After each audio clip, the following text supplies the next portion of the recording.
अस्सलामु अलैकुम वरहमतुल्लाहि वबरकातुह। सलातुत तस्बीह नमाज पढ़ने का क्या तरीका है, इस वीडियो में आपको मुकम्मल बताऊंगा। सलातुत तस्बीह नमाज बड़ी फ़जीलत वाली नमाज है।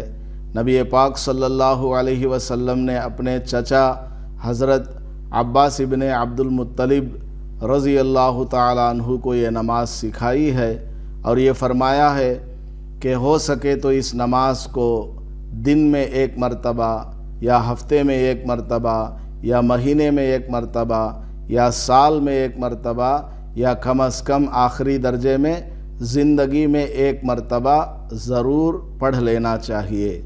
इस नमाज को पढ़ने से अल्लाह पाक हर तरह के गुनाहों को मुआफ़ फरमा देता है, खा वो गुनाह छोटे हों या बड़े हों या कसदन किए हों, भूल कर किए हों, किसी भी तरह का गुनाह हो अल्लाह ताला उसको मुआफ़ कर देता है।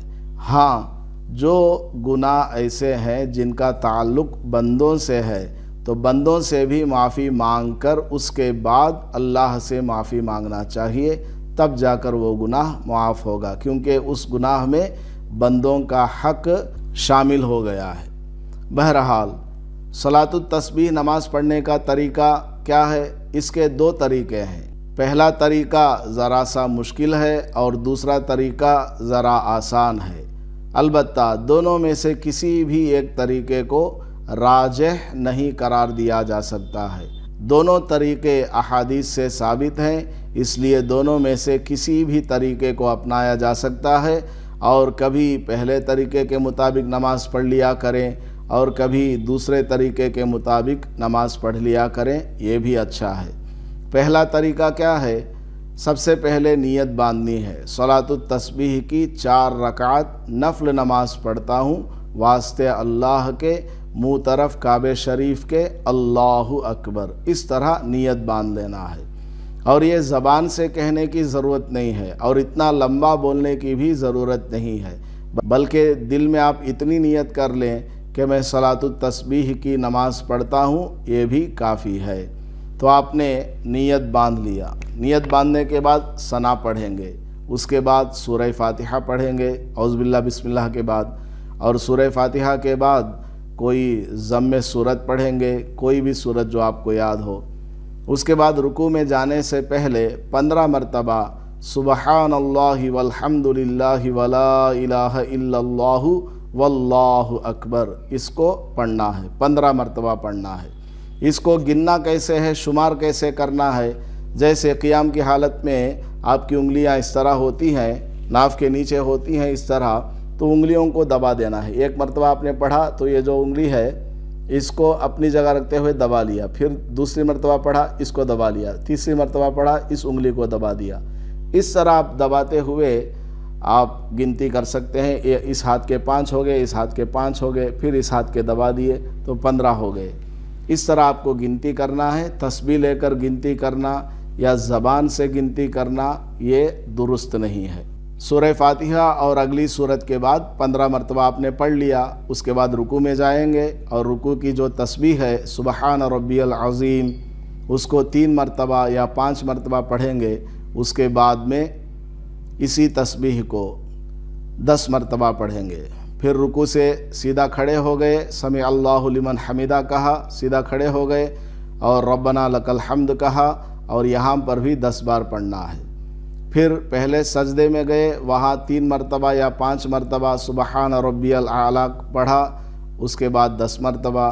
उसके बाद सजदे से उठे बैठ गए तो यहाँ 10 मरतबा, इसको जलसा बोलते हैं। उसके बाद दूसरे सजदे में गए और वहाँ पर भी तस्बीह के बाद यानी सुबहान रब्बियल आला 3 मरतबा या 5 मरतबा पढ़ने के बाद 10 मरतबा पढ़ना है। फिर बैठ जाना है। ये पहली रकात ही है, यहाँ बैठना तो नहीं है, लेकिन इस तस्बीह को पढ़ने के लिए बैठ जाना है। बैठ गए आप और यहाँ 10 मरतबा आपने पढ़ लिया, तो टोटल मिला करके 75 दफ़ा हो गए। तो ये पहली रकात हो गई मुकम्मल। फिर सीधे खड़े हो जाएंगे, सूरह फातिहा पढ़ेंगे, अगली सूरत पढ़ेंगे और रुकू में जाने से पहले 15 दफ़ा पढ़ लेंगे। फिर रुकू में 10 बार, रुकू से उठने के बाद 10 बार, और पहले सजदे में 10 बार, जलसे में 10 बार, फिर दूसरे सजदे में 10 बार, پھر بیٹھ کر کے 10 دفعہ پڑھیں گے، اس کے بعد میں اتحیات پڑھیں گے تو یہاں پر بھی 75 دفعہ ہو گیا۔ پھر تیسری رکعت میں بھی پہلی رکعت میں جیسا پڑھا تھا ویسے ہی پڑھنا ہے، پھر چوتھی رکعت میں بھی اسی طرح پڑھنا ہے، البتہ چوتھی رکعت میں بیٹھ جانے کے بعد 10 مرتبہ یہی تسبیح پڑھیں گے۔ اس کے بعد پہلے اتحیات پڑھیں گے، درود شریف پڑھیں گے، دعائے معصورہ پڑھیں گے، تو ٹوٹل ملا کر ہر رکعت میں 75 مرتبہ ہوا، اور چاروں رکعتوں میں ملا کر 300 مرتبہ یہ تسبیح ہو گئی۔ بعض روایات میں آیا ہے کہ سبحان اللہ والحمد للہ ولا الہ الا اللہ واللہ اکبر، اس کے بعد ولا حول ولا قوت الا باللہ العلی العظیم، اس کو بھی پڑھنے کے سلسلے میں روایت موجود ہے۔ اس لیے اگر آپ کے پاس وقت ہے تو اس کو بھی پڑھ لینا چاہیے، نہیں پڑھا تو کوئی حرج کی بات نہیں ہے۔ تو یہ ہو گیا پہلا طریقہ۔ دوسرا طریقہ کیا ہے اس نماز کو پڑھنے کا، جو کہ حضرت عبداللہ ابن مبارک رحمۃ اللہ علیہ سے منقول ہے؟ وہ کیا طریقہ ہے؟ سب سے پہلے آپ نے نیت باندھ لی اور ثنا پڑھا، ثنا پڑھنے کے بعد 15 دفعہ پڑھنا ہے۔ اس کے بعد اعوذ باللہ بسم اللہ ہوگا اور سورہ فاتحہ پڑھیں گے اور اگلی سورت پڑھیں گے، اور رکوع میں جانے سے پہلے 10 دفعہ اس تسبیح کو پڑھیں گے، تو قیام ہی کی حالت میں 25 دفعہ ہو گئے۔ پھر رکوع میں 10 بار، رکوع سے اٹھنے کے بعد قومے میں 10 بار، پہلے سجدے میں 10 بار، جلسے میں 10 بار اور دوسرے سجدے میں 10 بار۔ جیسے ہی آپ دوسرے سجدے میں 10 دفعہ پڑھیں گے تو یہ ٹوٹل 75 دفعہ ہو جائیں گے۔ اس لیے دوسرا سجدہ مکمل ہو جانے کے بعد آپ کو بیٹھنے کی ضرورت نہیں ہے۔ پھر سیدھا کھڑے ہو گئے، کھڑے ہوتے ہی 15 دفعہ یہ تسبیح پڑھنا ہے۔ پھر سورہ فاتحہ پڑھیں گے، اگلی سورت پڑھیں گے اور 10 دفعہ یہ تسبیح پڑھیں گے۔ اس کے بعد رکوع میں جائیں گے تو رکوع میں 10 دفعہ، رکوع سے اٹھنے کے بعد 10 دفعہ، اور پہلے سجدے میں 10 دفعہ، پھر جلسے میں 10 دفعہ، پھر دوسرے سجدے میں 10 دفعہ، اس میں بھی 75 دفعہ ہو گئے۔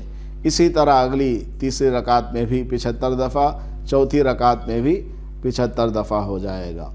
تو یہ جو طریقہ ہے اس میں تھوڑی سی آسانی ہے کہ پہلے طریقے میں ہر رکعت کے بعد تھوڑی دیر بیٹھنا پڑتا تھا تاکہ 10 دفعہ اس گنتی کو پورا کیا جائے، لیکن یہ جو دوسرا طریقہ ہے اس میں دوسرے سجدے کے بعد بیٹھنے کی ضرورت نہیں ہے، بلکہ ڈائریکٹ کھڑے ہو سکتے ہیں، کیونکہ دوسرے سجدے میں پہنچتے ہی 75 دفعہ یہ تسبیح مکمل ہو چکی ہے۔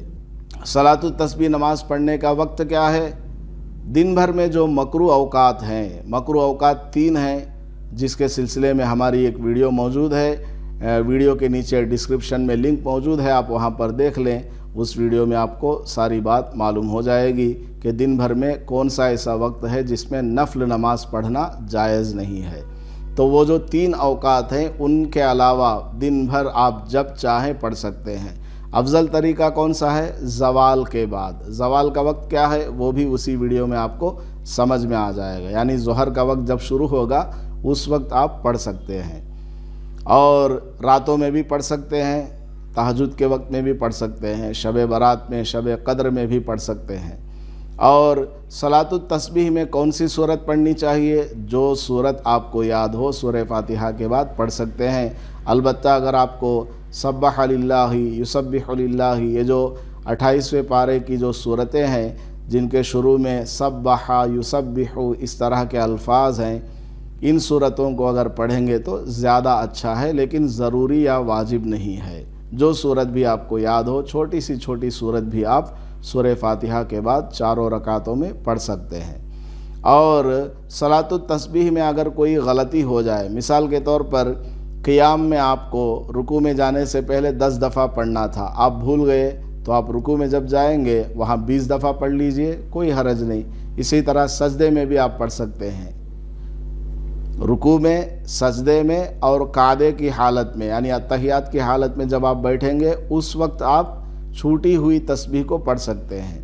رکوع سے اٹھنے کے بعد جو قومہ ہے اور اسی طرح 2 سجدوں کے درمیان جو جلسہ ہے اس میں نہیں پڑھنا ہے، باقی رکوع میں، قیام میں اور سجدے میں اور قعدے میں آپ چھوٹی ہوئی تسبیح کو پڑھ سکتے ہیں۔